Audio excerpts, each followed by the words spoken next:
Episode की starting में दिखाया जाता है एक नाइट का सीन और हमारे मेन कैरेक्टर को दिखाया जाता है। वो काफ़ी ज़्यादा थक चुका होता है। उसका नाम लिंग यून होता है और वो अपने हाई स्कूल से वापस घर जा रहा होता है अपने बैग को लेकर। वो कहता है कि मैं काफ़ी ज़्यादा थक चुका हूँ, वैसे भी मुझे घर पर जाकर जल्दी से अपना होमवर्क भी कंप्लीट करना होगा, वरना कल मुझे टीचर से डांट पड़ेगी।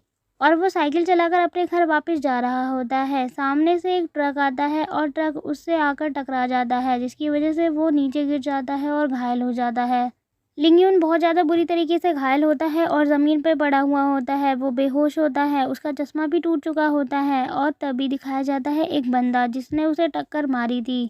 वो अपना फ़ोन देखते हुए कहता है, फाइनली मैंने अपना मिशन कंप्लीट कर लिया है और अब वक्त है यंग मास्टर लिन से कांटेक्ट करने का, ताकि वो मेरे अकाउंट में $1 मिलियन ट्रांसफ़र कर दें। और वो कहता है, मुझे नहीं पता आखिर इस बेकार से इंसान से यंग मास्टर लिन की क्या दुश्मनी है, लेकिन बस मुझे तो अपने पैसों से मतलब है। और इतना कहते ही वो वहाँ से अपनी कार में बैठ के चला जाता है। और इसके बाद ही हमें लिंग यून की लाश दिखाई देती है। लिंग यून के माथे के ऊपर एक एनर्जी आती हुई दिखाई दे रही होती है। वो एनर्जी कोई और नहीं बल्कि एक सोल होती है जो उसकी बॉडी के अंदर एंटर करती है। और वो सोल कहती है, क्या मैं कैटास्ट्रोफिक टेरिबुलेशन को अवॉइड करने में कामयाब हुआ। लिंग यून की बॉडी के अंदर वो सोल एंटर करती है और लिंग यून को थोड़ा सा होश आने लग जाता है और वो अपनी बॉडी में पेन महसूस करने लग जाता है। वो अपनी आंखें खोलकर देखता है तो वो कहता है, आखिर मैं ये कौन सी जगह पर हूँ।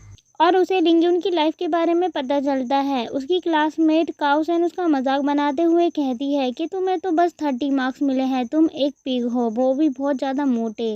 और वहीं कुछ और लोग उसका मजाक बना रहे होते हैं। जब वो खाना खा रहे होते हैं तो उससे एक बंदा उसका खाना छीन लेता है और उसके खाने को फेंकते हुए कहता है, तुम काफ़ी ज़्यादा मोटे हो चुके हो, क्यों ना मैं तुम्हारी हेल्प करूँ तुम्हें डाइट कराने में। और उसके ऊपर ही वो खाना डाल देते हैं और वो लोग मिलकर उसे पीटने लग जाते हैं। और फिर किसी और दिन का सीन दिखाया जाता है जब लिंग यून को वो एक बार फिर से पीट रहे होते हैं और पीटते हुए कहते हैं, काओ सेन तुमसे बहुत ज़्यादा ब्यूटीफुल है, तुम अपनी शक्ल मिरर में देख कर आओ, क्या वो तुम्हारे लायक है या तुम उसके लायक हो। वो लोग उसे बहुत ज़्यादा बुरा भला बोलते हुए मारपीट कर रहे होते हैं। और लिंग यून कहता है, इस बॉडी की जो पुरानी सोल थी उसने अब तक एक बेकार की ज़िंदगी ही जी और कोई भी उसकी मदद करने वाला नहीं था। और फिर दिखाया जाता है लिंग यून की रियल बॉडी को। वो कहता है, मेरा नाम लिंग यून है और मैं एक मेडिकल आर्ट्स कल्टीवेटर हूँ। मैंने ट्रिबुलेशन को अवॉइड करना शुरू किया, जिसकी वजह से मेरी बॉडी अनकॉन्शियस हो गई और मेरी सोल इस प्लेनेट में आकर इसकी बॉडी के अंदर चली गई। लिंग यून कहता है, अब मेरी सोल इस बॉडी के अंदर है तो सबसे पहले मुझे खुद को हील कर लेना चाहिए ताकि मैं ठीक हो सकूँ। और जब वो बॉडी को हील कर रहा होता है वो कहता है, ये बॉडी इतना ज़्यादा टाइम लगा रही है हील करने में, इसलिए क्योंकि इसकी मेरिडियन बहुत पहले ही ख़राब हो चुकी है। इसकी बॉडी भी कभी हील नहीं हो पाती, लेकिन मैं अपनी पावर का यूज़ करके इस बॉडी को हील कर सकता हूँ। लेकिन इतनी यंग एज में इसके इतने सारे एनिमीज़ क्यों हैं। और वो कहता है, अब से ये बॉडी मेरी हो चुकी है, अब मैं इस बॉडी को अच्छे से कल्टीवेशन करके और परफेक्टली बनाने की कोशिश करूँगा। और ऐसा मैं तभी कर सकता हूँ जब मैं की को अपनी बॉडी के अंदर एब्जॉर्व कर लूँ। और तभी वो एब्जॉर्व करने लग जाता है और पूरी बॉडी को हील कर रहा होता है। 10 मिनट हो चुके होते हैं उसे ऐसा करते हुए।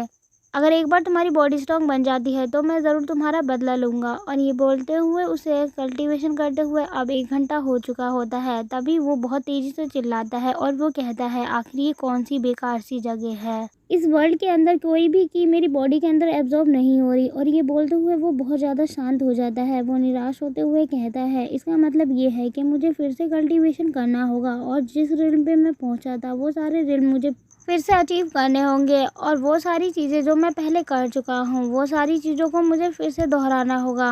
मेरे साथ इतना बुरा हो चुका है लेकिन मैं ऐसे ही नहीं रुक सकता। और तभी इतना कहते ही वो खड़ा होता है और आगे बढ़ने लग जाता है। आगे जाते हुए वो एक तालाब के पास पहुंचता है और कहता है, ये बॉडी बहुत ज़्यादा डरावनी हो गई है और बहुत ज़्यादा गंदी दिख रही है, मुझे सबसे पहले नहा लेना चाहिए ताकि ये बॉडी पूरी तरीके से साफ़ हो जाए। वो अपने कपड़ों को खोलता है और जल्दी से वहाँ जो पानी होता है उसके अंदर कूद जाता है। उसे उस नदी में नहाने में काफ़ी ज़्यादा मज़ा आ रहा होता है और वो कहता है, फाइनली अब मुझे काफ़ी अच्छा लग रहा है। नहाते हुए लिंग यून को एक आवाज़ सुनाई देती है और वो आवाज़ की ओर मुड़कर देखता है। वहाँ पर एक कार आ रही होती है और वो वहीं पर आकर रुक जाती है। उस कार के अंदर से एक लड़की निकलती है बाहर और वो लड़की बहुत ज़्यादा खूबसूरत होती है। उसे देखकर लिंग यून कहता है, ये तो बहुत ज़्यादा सुंदर है।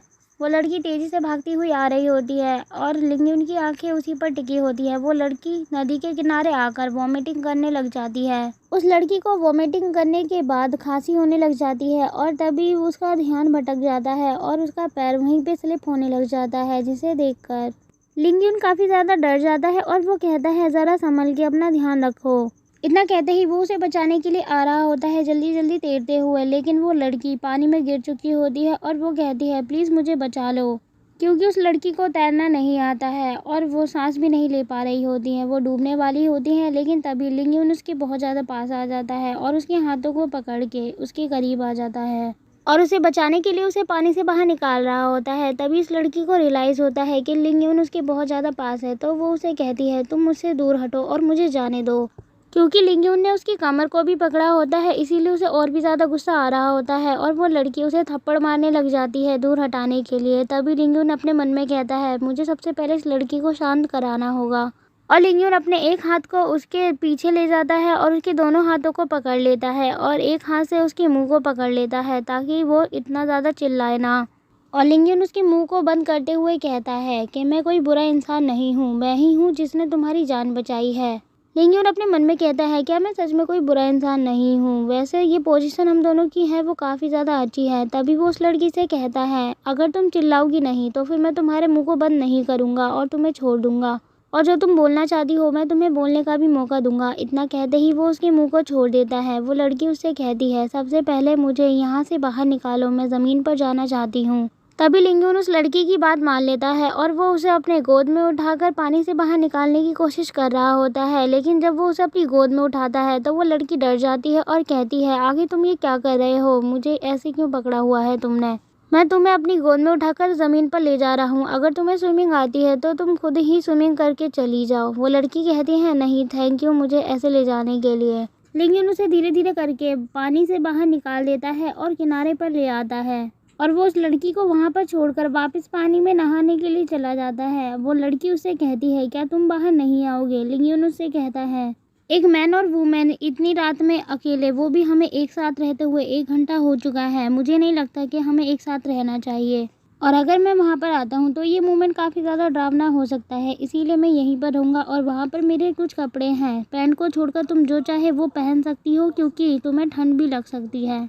वो लड़की उसकी बात को मानकर उसका कोट पहन लेती है और वो पहनने के बाद कहती है, मैंने तो ये पहन लिया, लेकिन फिर तुम्हारा क्या होगा? तुम्हें भी तो सर्दी लग सकती है, तुम क्या पहनोगे? लिंग्यून उससे कहता है, तुम चिंता मत करो, वैसे भी मैं काफ़ी ज़्यादा मोटा हूँ, मुझे थोड़ा बहुत ही कोल्ड होगा, वो सब तो मैं झेल लूँगा। वो लड़की उससे कहती है, थैंक यू, आपने मेरी जान बचाई है। वैसे तुम्हारा नाम क्या है? लिंग्यून उससे कहता है, जो अच्छे काम करते हैं या दूसरों की मदद करते हैं तो उसे अपना नाम बताने की भी कोई ज़रूरत नहीं, और ना ही वो आशा रखते हैं कि बदले में उन्हें कोई फेवर मिलेगा। लिन उस लड़की से कहता है, मिस आपको अब जाना चाहिए, क्योंकि वैसे भी बहुत ज़्यादा देर हो चुकी है और अगर आप ज़्यादा देर तक गीले कपड़ों में ही रहोगी तो बीमार भी पड़ सकती हो। वो लड़की कहती है, ओके। वो जा ही रही होती है तभी वो कहती है, ज़रा सुनो, तुम मुझे अहाना बोल सकते हो, मेरा नाम अहाना है। और इतना बोलकर वो वहाँ से चली जाती है। वहीं लिंग्यून पानी से बाहर आ जाता है और वो भी अपने कपड़े पहनने लग जाता है। वो कहता है, अहाना नाम तो काफ़ी अच्छा है। वैसे कपड़े पहनने के बाद लिंग्यून वहाँ से जाने लग जाता है, तभी उसे एक स्मेल आने लग जाती है और वो उस स्मेल को सूंघने के बाद वहाँ पर जाता है और वहाँ पर सर्च करने लग जाता है। और वहाँ पर घासों में ढूंढने के बाद उसे ग्लोरियस 7 पिल का एक प्लांट मिलता है और वो उसे देख के काफ़ी ज़्यादा खुश होता है। और उसे देखकर वो कहता है, ये पिल काफ़ी ज़्यादा अच्छी है क्योंकि ये सन के एसेंस से बनी है और ये बॉडी को रिफाइन करने के लिए भी बहुत ज़्यादा यूज़फुल है। और वो उस ग्लोरियस 7 पिल को देखते हुए कहता है, 7 दिन के अंदर भी मेरी बॉडी इतनी कैपेबल नहीं हो पाएगी कि मैं इस पिल का यूज़ अपनी बॉडी के ऊपर कर सकूं। इस पिल को पूरी तरीके से ग्रो होने में 2 मंथ और लगेंगे, तभी मैं कल्टीवेशन कर सकता हूँ। इतना बोलते ही वो उस पिल की को महसूस करता है और उस पिल को उस प्लांट के अंदर से बाहर निकाल लेता है और वो कहता है, थैंक यू गॉड, अभी तक मेरी एब्जॉर्ब करने की शक्ति पूरी तरीके से ख़त्म नहीं हुई है। इतना कहते ही वो उस पिल की एनर्जी को पूरी तरीके से अपनी बॉडी के अंदर एब्जॉर्ब करने लग जाता है और एब्जॉर्ब करते हुए वो काफ़ी ज़्यादा खुश होता है और शांति से बैठकर ऐसा कर रहा होता है। वो उस पिल को अपनी बॉडी के अंदर एब्जॉर्ब कर लेता है और एब्जॉर्ब करने के बाद वो अपनी पावर को चेक करने के लिए कुछ मूव्स करने लग जाता है और वो अलग अलग मूव्स की प्रैक्टिस करने लग जाता है। प्रैक्टिस करने के बाद वो कहता है, मैंने इतने कम टाइम में अपने आप को फर्स्ट स्टेज पर पहुंचा लिया है इस पिल की मदद से। मैंने इतनी जल्दी कल्टीवेशन कर लिया इस पिल की मदद से, लेकिन अगर कोई और आम इंसान होता तो उसे करने के लिए अभी 2 मंथ का वेट करना पड़ता, क्योंकि जब तक ये पिल पूरी तरीके से मैच्योर नहीं हो पाती तब तक वो कर ही नहीं पाता कल्टीवेशन। इस पिल की मदद से मैं अपनी बेकार मेरिडियंस को ठीक कर सकता हूँ और कल्टीवेशन अच्छे से कर पाऊंगा जब मेरी मेरिडियन पूरी तरीके से ठीक हो जाएगी।